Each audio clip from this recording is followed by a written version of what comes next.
morning. You know, I like to fire through the day and cool down by the night, so it makes the whole stress of waiting so much easier. Anyways, we got a big opening this morning. I know I've kind of been absent on YouTube for a little bit.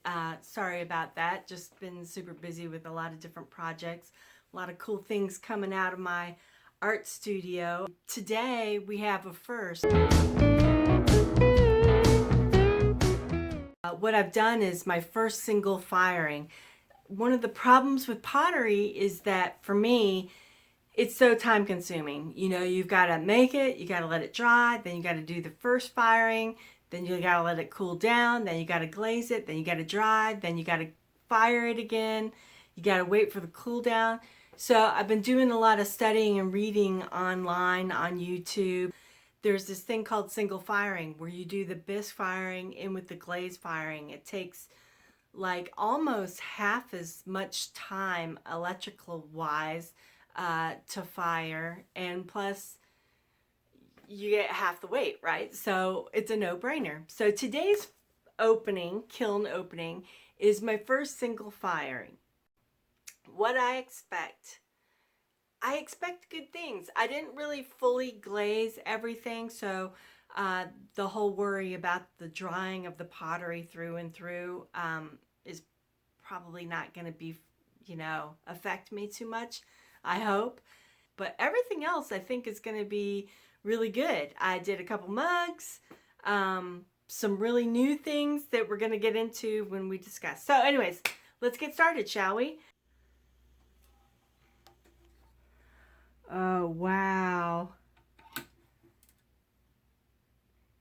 Yeah, we definitely hit cone 6.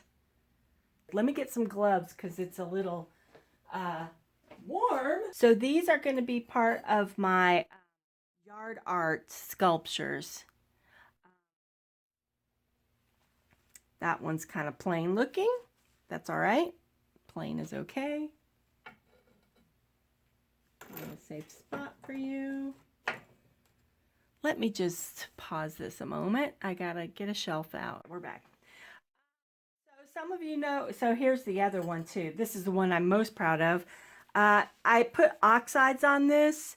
I was hoping that it would fill in the divots a little bit more in here. It did not do that, but that's all right. You live and you learn.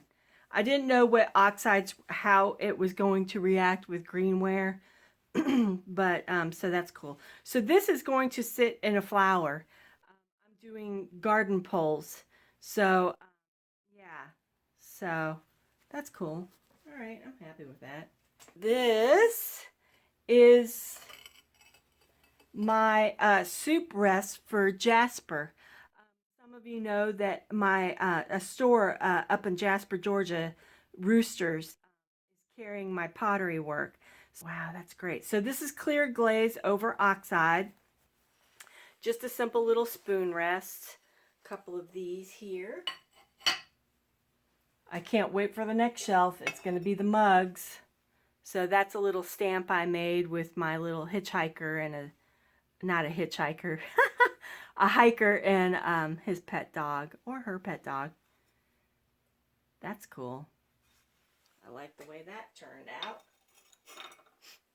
And then here's just a cute one with a little flower.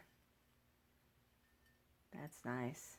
I like those. Those turned out well. This is a stamp I made. I'm working with a guy, the Jasper Rotary Group. He wanted, he's custom ordered some mugs, so that's a little mold I had to make for my stamp. And here's my advancer shelves. I love these guys. Can't say enough about it. No glaze ever sticks to them, and they are problem free basically. So let me get this shelf out and I'll be right back. Oh my gosh, I'm loving these. They all look so good. I don't see any pinholes. I do see this one. I forgot about this. When I was glazing it, I saw that crack form, and honestly I should have unglazed it and repaired it, but I didn't.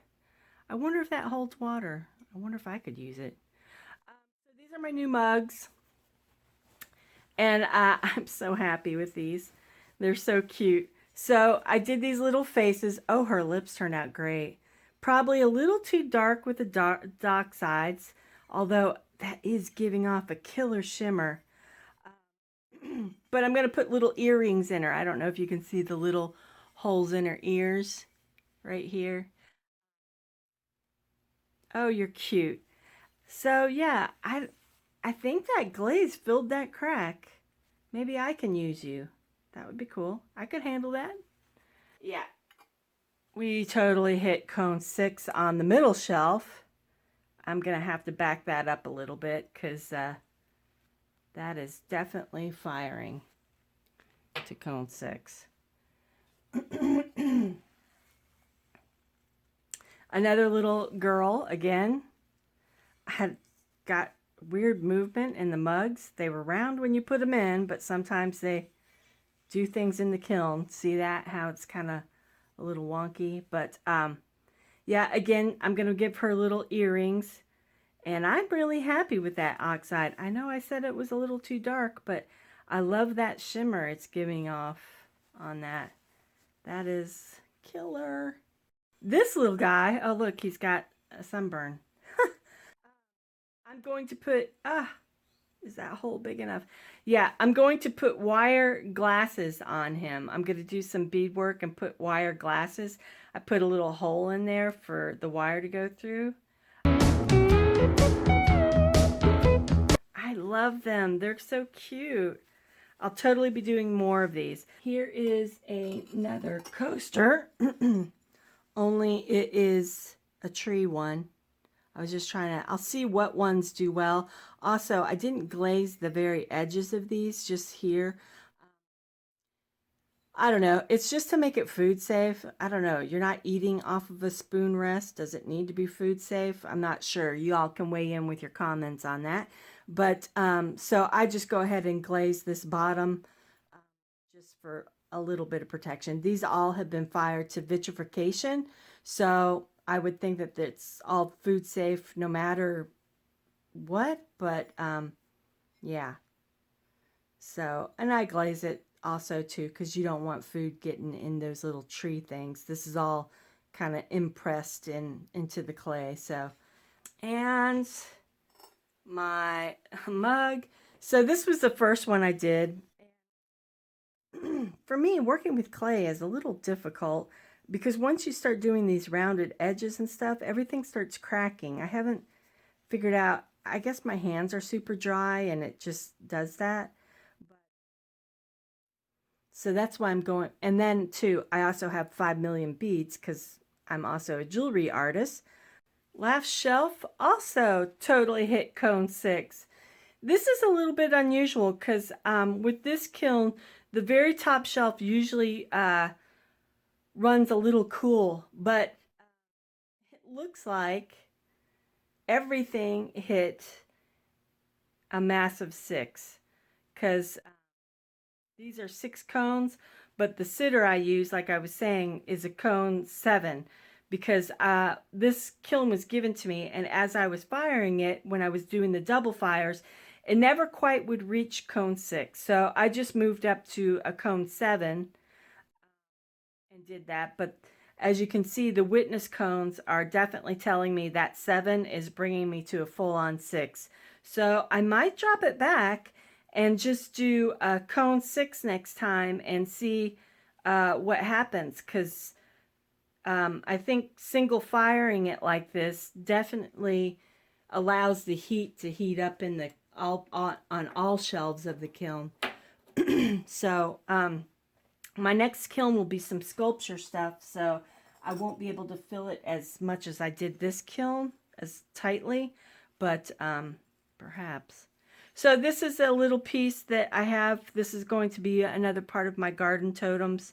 So the next kiln is going to have a lot of that stuff, but just a little, I don't know what it is. A made-up bug. The made-up bug. Yeah, I'm going to go with that. Okay, so these are my greatest invention, idea, whatever. So I made these, and the idea was to do oil diffusers. However, the first couple ones that I've done, because this is my kind of my finished batch. This is where they're at, and I like them like this. I was making them bigger. I was making them middle size. This size does really well, I find. So let's get to the point, Beth Ann. So these are not oil diffusers. You can use them for oil diffusers, but this top part is not glazed. It's just left kind of rawish like this. It has been fired to the highest vitrification. It's all, very sturdy, very solid. But if you put oils in here, it is going to absorb into the clay, the pot. So what I found though, and I love this better because whenever I work with the oil diffusers or the wax diffusers, I spill stuff, people knock the wax things and they get wax all over the place. It's so annoying to me. And if you know me, I hate to pick up crap. So I came up with these.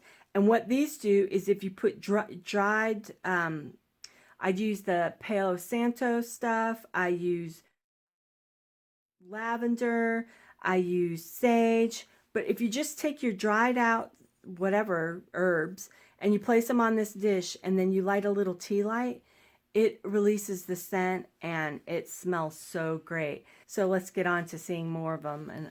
But those are some butterflies with a little flower. And again, I put little holes in the side so that the air will escape. I have noticed that the top gets really hot, but you can always move the bottom portion around when your candle's burning.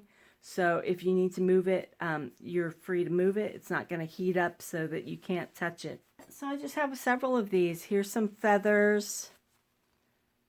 That oxide is a little dark. I don't know. The problem with greenware is you don't really want to rub it a whole lot. So once you apply the oxide, it's kind of hard to take off a layer. Like with the coasters, I did that really thick and I just lightly sanded it. So I might try and do that for the next ones. These are rosebuds here. And then I've got my little name on the bottom. Here's a tree and a jasper.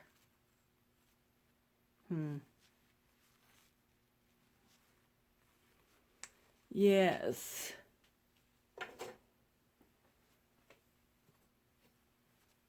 That one came out kind of lightish. Little mermaid fins and a starfish.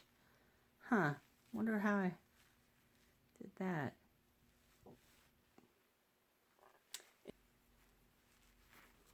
Little hearts. Oh, this says love on the outside of it.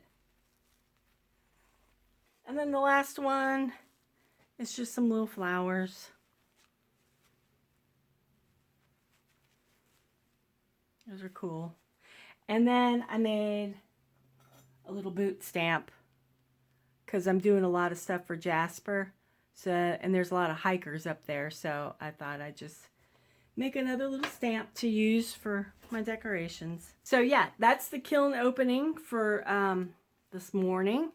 I have to say I'm super duper pleased. I definitely will be doing more single firing.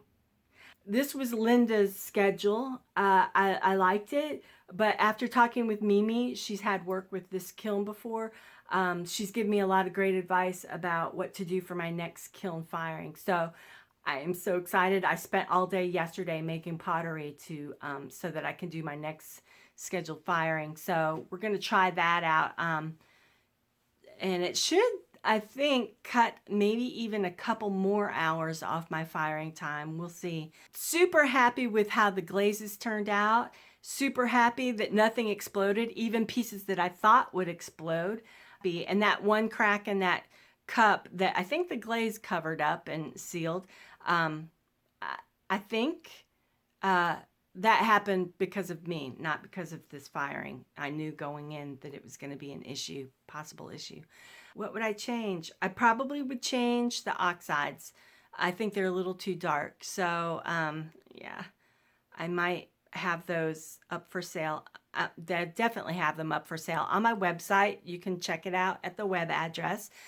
So yeah, you can buy those up there. But yeah, totally thrilled, happy, looking forward to my cup of coffee this morning, and looking forward to my next kiln firing. I'm excited.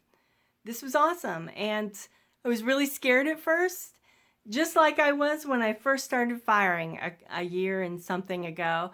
I was kind of dreading it. It's a lot of work to put all this clay work into a kiln and then cross your fingers and hope that it works. But it worked. And moving forward, I have very little to tweak out. So I'm excited. Hey there. So I'm happy to report, yes, everybody is holding water just fine. Really happy about that. Even the one that I had the weird crack down right here is also holding water. And this is what she looks like with her little earrings on. I just took some out of my shop and put them in. Isn't she cute? If you like this video, or if you dig what I'm doing or whatever, I would really appreciate it if you subscribe to this YouTube channel. I have a newsletter. I'm kind of unhappy with Facebook right now, so I don't really spend a lot of time on there, or Instagram, but I do have a newsletter. So if you want to keep in touch with me and see what's going on, those are the two best ways: newsletter and my YouTube channel. So I love you guys. Thank you so much for joining me, and continue to be creative. See you later. Bye.